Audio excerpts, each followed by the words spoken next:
የህግ ሚስቴ ነች።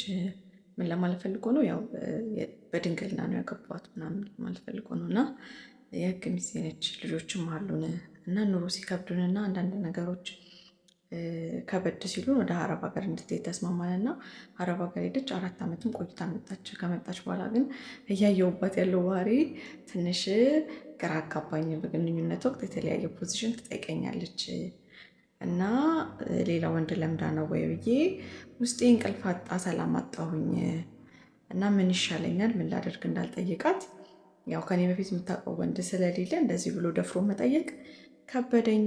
ደግሞ ማፈቅራት አለሁኝ፣ ምን ይሻለኛል እስኪ አማክሩኝ፣ ወንድ ለምዳ ይመስላችኋል ወይ ነው።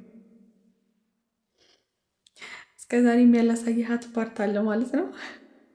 ከባድ ነው እውነት። እንደዚህ ማለት ራሱ በጣም ነው የሚያሳፍረው እውነት ለመናገር ማለት ነው። እና ወንዶች ነፃነት ስጡ ለሴት ልጅ። ማርያም ይደብራል። ሲጀመር ልክ እናንተ ወንዶች ተሰብስባችሁ እንደምታወሩት ሴትም ለሴት ሲገናኝ ልክ እንደዛ ያወራል። ገባ? እሷ አውቃ ወይ እንደዛ ነገሮች ሲወሩ ምናምን መሞከር ፈለገች። ከአንተ ሌላ ማን አማራጭ አላት? መጣች ጠየቀችክ፣ ምን ችግር አለ? አሁን እንደዚህ አይነት ሀሳብ ከአይምሮ ውስጥ ቢወጣ ማለት ባታስብ ብቻ ከባድ ነው። ብዙ ነገር ብል ደስ ይለኝ ነበር ግን አልልም፣ ይቅርብኝ። እናንተም ያላችሁን አስተያየት አስቀምጡ። ግን ነፃነት ስጡ፣ ወንዶች ሁላችሁም ነፃነት ስጡ።